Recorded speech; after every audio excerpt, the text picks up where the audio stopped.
Hi there, my name's Emma and I'm an artist and illustrator based in the UK, and I also run a creative community here on Substack called the Creative Flock. Thank you so much to Sitla for this portfolio diary series. It's a real honour to be included in this. So what I'm going to do is I'm going to share a little bit of my work, and then I'm going to share my digital portfolio with you and the process I kind of go through in refining it. So my work is very focused on nature. I love the intricacies, the detail, the little mini worlds that are happening all around us. I find it really fascinating and it really helps inspire my work. I love drawing and painting birds and woodland creatures. They're the things I tend to be most drawn to. So things like this, a lot of my work starts in my sketchbook. And my work is also quite seasonal, I guess, because I tend to be, my energy kind of comes from the seasons and the season that we're currently in, and I'm inspired by the things that I see around me during that season.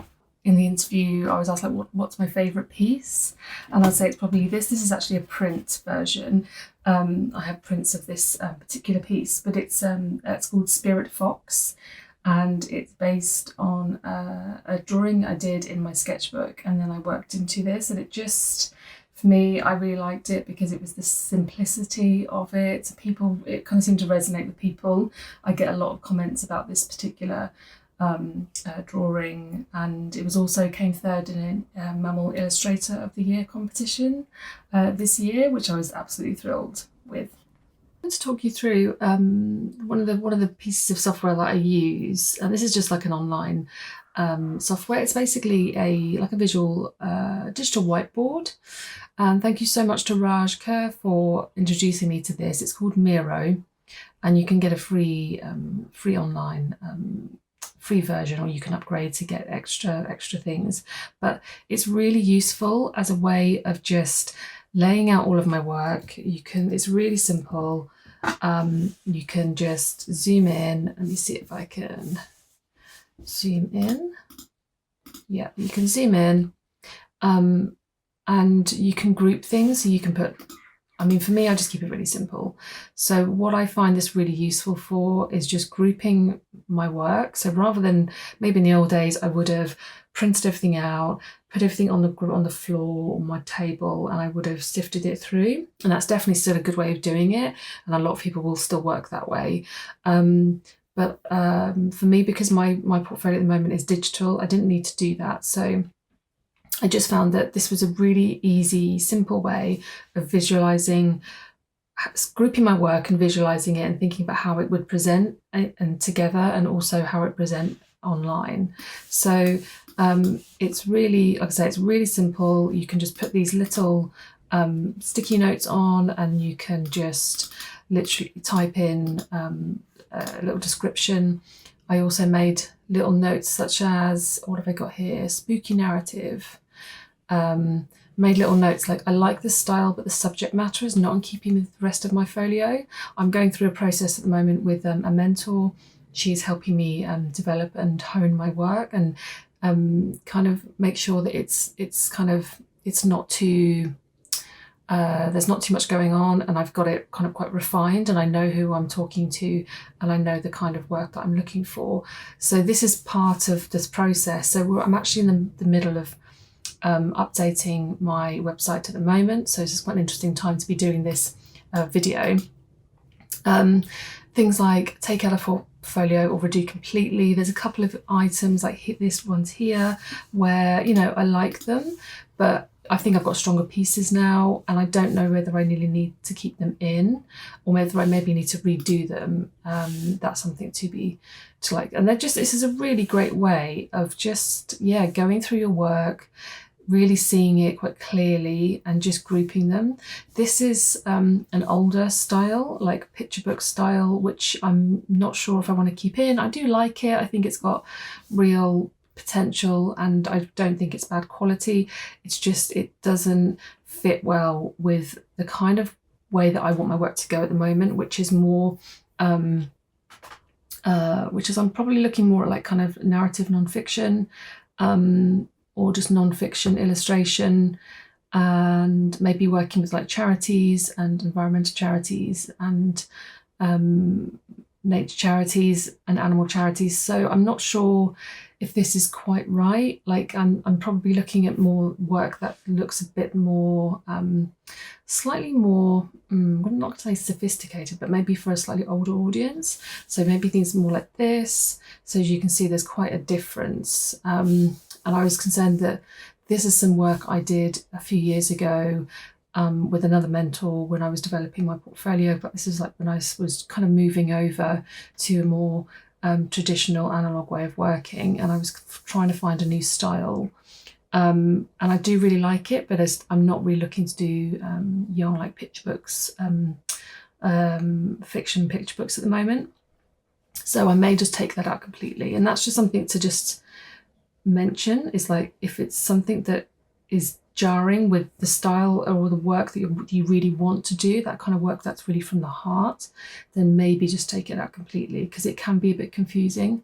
And it can make potential commissioners think, well, is that, what area are they working in?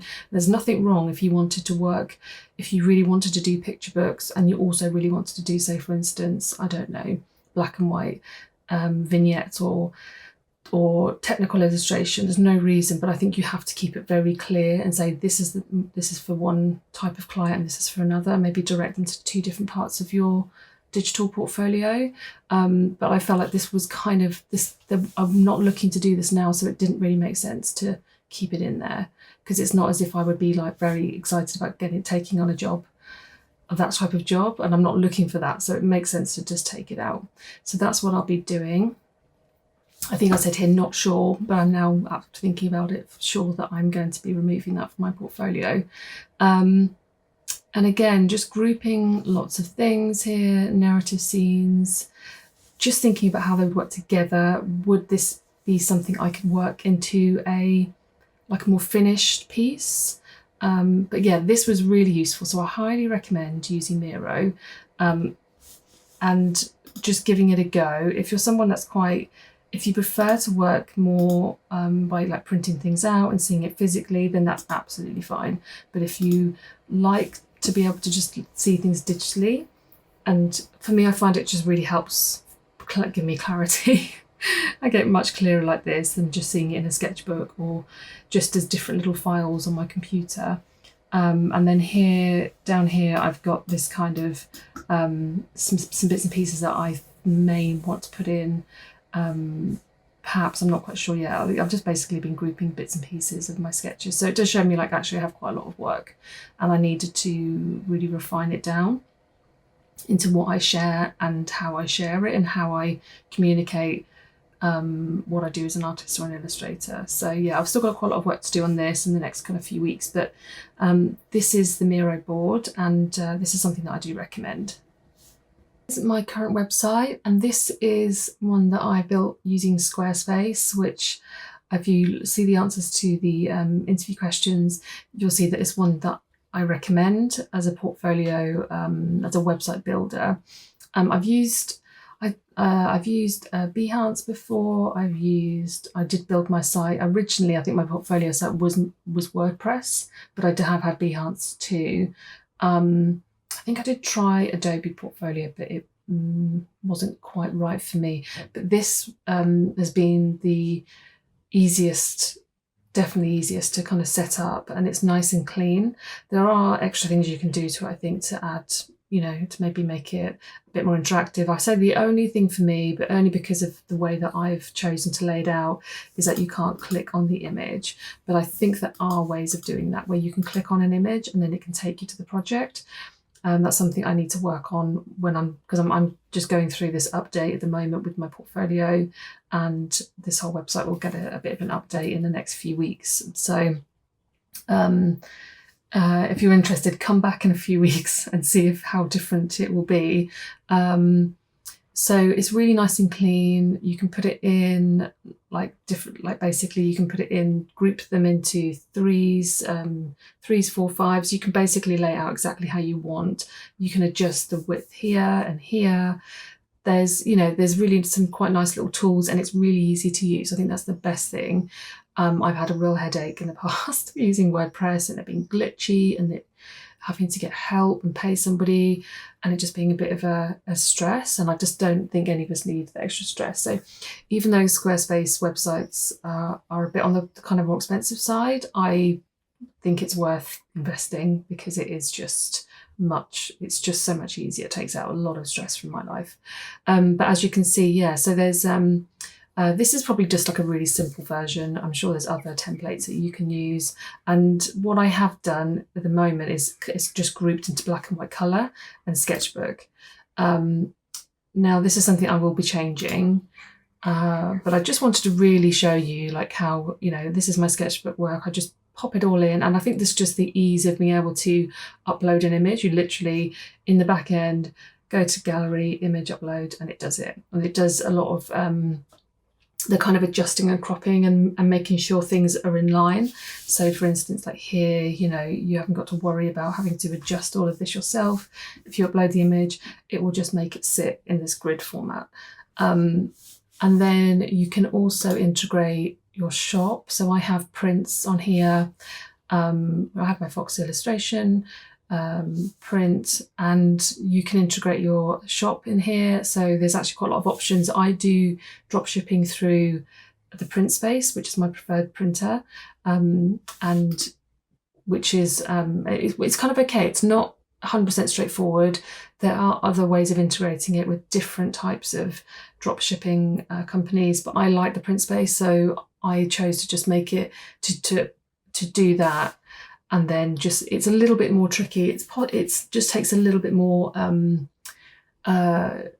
takes a little bit of time to just get your head around the process of adding the items into your shop and how it integrates with print space. So it is a little bit trickier, but they say that there are loads of other integrations you can use that isn't the print space if you were interested in doing that. There's other types of shop you can have on there if you don't want to just do prints. And then you can add obviously lots of different pages and different blocks and different bits and pieces. So, and you can do things, you can do things like, you can add Pinterest links in there too. And this is just like a simple contact form. And then you can link to external, so you can link to Instagram as well and other social media. So it's really straightforward, really simple, and I think that's what I loved about it. It is going to be going through a bit of a change, and it will look different, but that will be but I feel like because that bit is quite easy, like it means that I can focus much more on getting my images scanned, making sure they're clean, and then making sure they look kind of okay. If you are going to photograph, like I photographed this one and I think it looks fine, but just try and make sure you get nice photos of your work that's kind of clear and clean and taken in good light. That's something I would recommend. I mean, this one actually I need to change because I need to use the scanned version. This is a photographed one. This was photographed, but I think it looks fine. So this one's got a little bit of darkness here and it hasn't really picked up the colours that well. But I think it's quite nice to show things that aren't just scanned. So this was a bookmark that I created for a charity auction. I think I thought it'd be really interesting to show my digital portfolio. This is like the kind of easiest one I've ever used, and it is something that I do recommend. Thank you so much for watching and for reading and for finding out about how I refine and develop and create my portfolio. I hope it's of use to you with your portfolio development.